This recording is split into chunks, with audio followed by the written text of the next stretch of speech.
Worldwide movement, peace, love, respect. Big King Sadiq hollering at you one more again. All right, on a fantastic day yet again.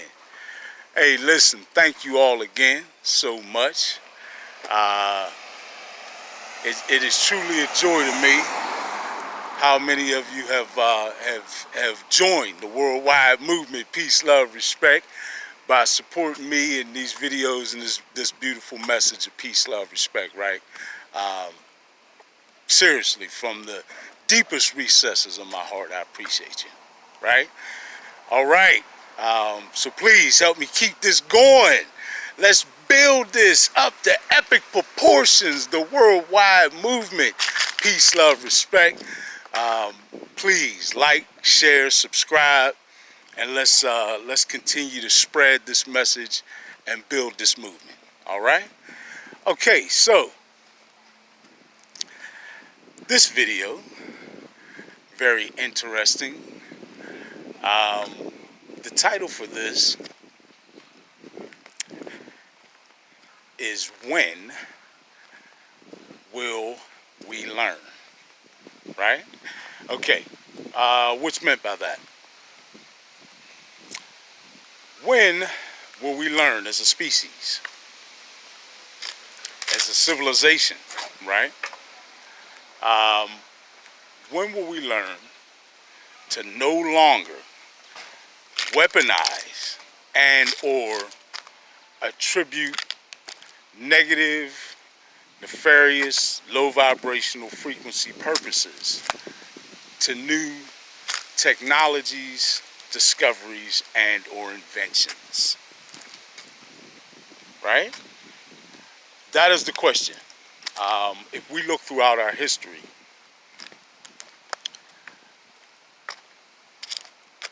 sadly, unfortunately, disappointingly, we have shown a rather consistent track record of discovering something new,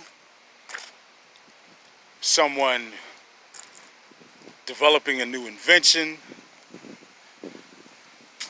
coming to some new light, discovery, or knowledge,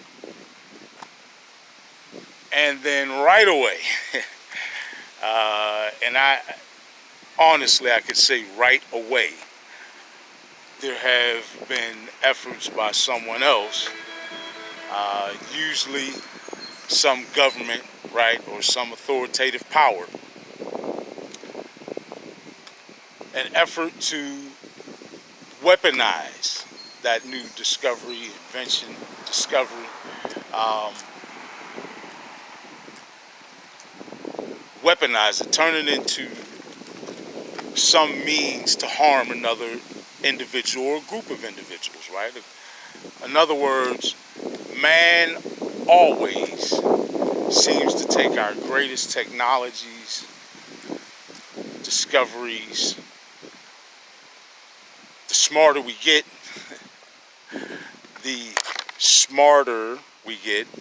the more intellectually advanced we get, the more technologically advanced we get, the more we show this very, very unfortunate tendency to find a negative, low vibrational frequency purpose.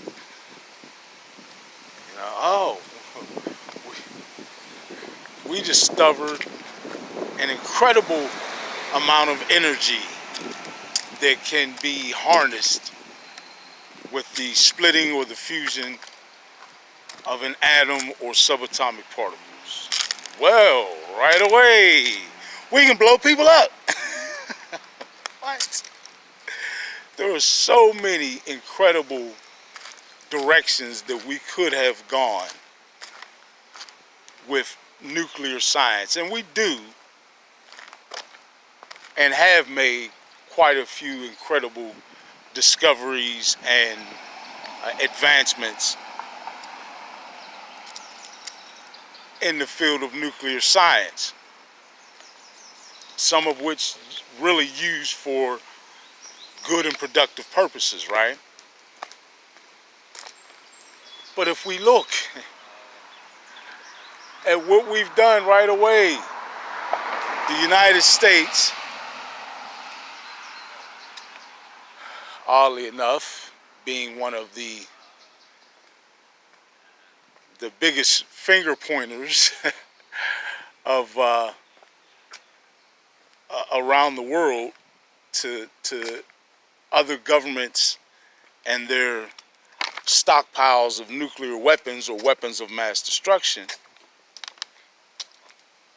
I find it very ironic that the only country to have ever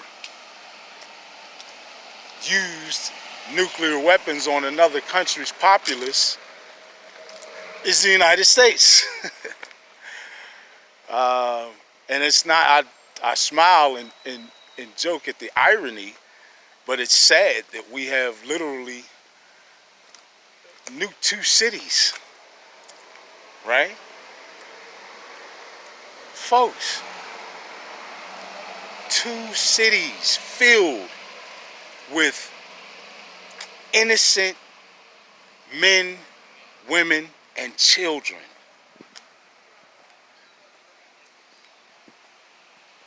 And we killed all those people. Don't get mad at me, don't argue with me. This is right out of local history books, right? Or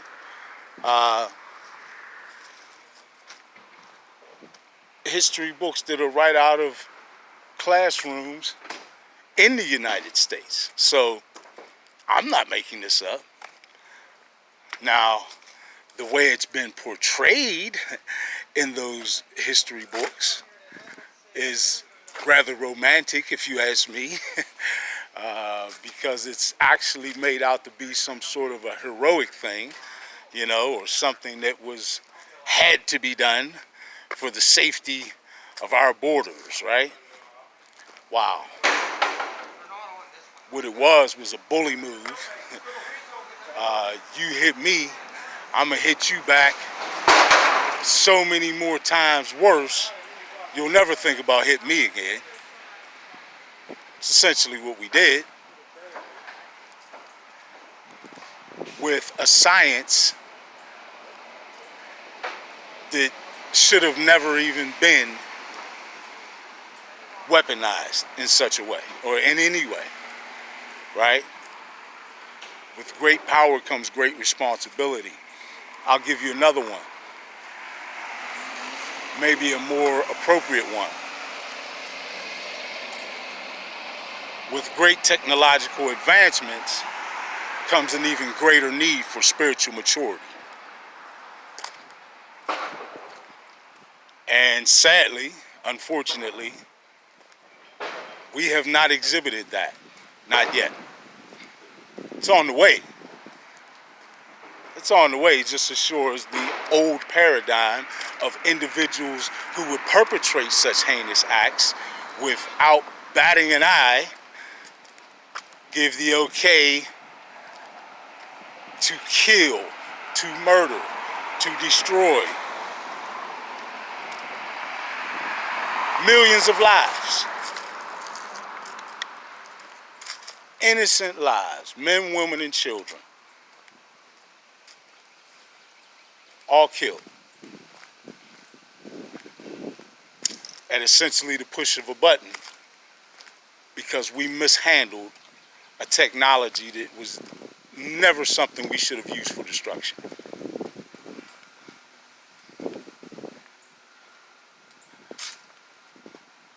When are we going to learn? And this is very important now, because there is going to be, and you can call this my prediction, but really anyone who has their thumb on science right now, the science world, so to speak, both mainstream and quote-unquote fringe, knows that there's been a plethora of incredible discoveries in the world of science over the past decade. And everything points to exponentially increasingly more exciting and unbelievable discoveries.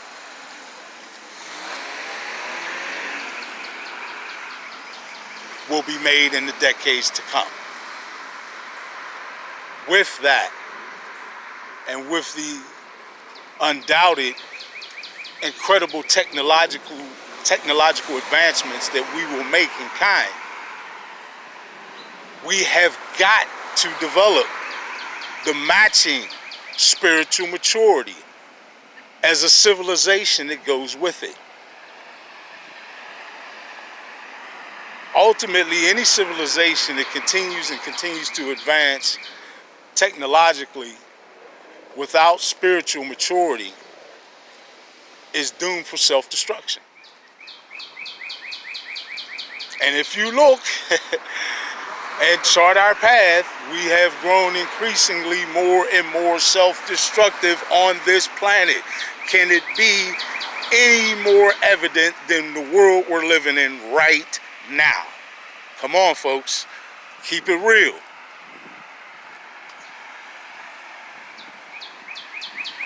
We are the only species that destroys its own nest.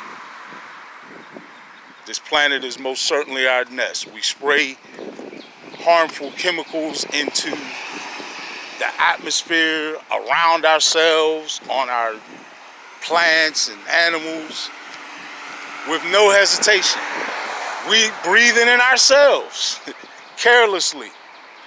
We poison everything, including ourselves. We've destroyed and shown a pattern of destroying everything, including ourselves. We've taken our greatest technological advancements, our greatest discoveries and inventions, and we have largely used them for destructive purposes. This does not have to be. We do not have to think with this constant militarized threat versus threat mentality. I recently did a video about mutually assured destruction. This is the paradigm that was created during the Cold War, where the arms race was basically about, well, I've got 150 nukes, you got 150 nukes, oh, now I got 200 nukes, you got 200 nukes. Everybody essentially saying, I can blow you up 10 times over, you can blow me up 10 times over. I guess we'll chill for now, but just know I could do it. I know you could do it, but I could do it too. I mean, just ridiculous. Playing such immature games with human life, with life on this planet, because folks, all of our destructive activities impact far more than humans alone, than people alone. I've done videos on that. How destructive we've been toward wildlife on this planet. How destructive we've been toward the planet itself. All because of our misuse of our knowledge. Misuse, irresponsible use of our discoveries, our technologies, our inventions. We use our brightest minds for the darkest things. Let me stop. Governments, world governments, I'm talking to you. Corporations who behave irresponsibly in the public's best interest. I'm talking to you. We have to mature. Doesn't have to be this way. If we stop this thought process of dominance over the next individual group or mass of people, we can escape this. We can avoid our own destruction. We've done it. We got real close in the Cold War. We almost nuked ourselves into oblivion. And when we passed that important checkpoint, we gave ourselves an opportunity to ascend. So many of us most certainly will ascend. And what will an ascended planet look like? Well, one thing I can tell you for sure, we will no longer use our greatest inventions, discoveries, and technology for harmful, negative, low vibrational frequency destructive purposes. And because of that, and because we will take our scientific pursuits into a realm that encompasses a much higher vibrational frequency, we begin to think and act on a much higher vibrational frequency. We will in turn open ourselves up to and make available to us greater and greater high vibrational frequency discoveries, inventions, and technology.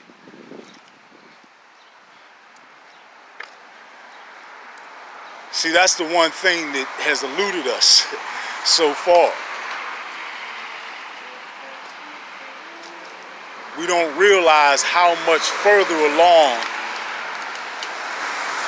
we will go when we stop killing ourselves, when we start sharing information for everyone's greater good, right?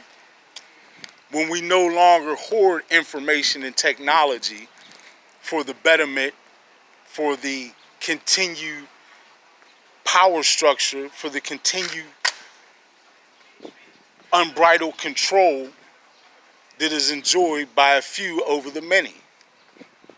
We do not have to live this way. And again, one of the true signs that we're getting there, right? One of the measuring points, right? One of the milestones, one of the biggest milestones, and check-in points with us getting to establishing a truly ascended high vibrational frequency society and civilization on this planet is that we no longer use our greatest discoveries, our greatest technology, our greatest inventions. We no longer use our knowledge, our advancements for destructive, low vibrational frequency purposes. We use it to make life better. Huh? And if we do that, we'll begin to see just exactly how much better life can be. Huh? True that. Folks, life on this planet can look very, very, very different. It's going to. We're already moving in that direction. But you know, I like to hurry it along. So the more we spread this knowledge,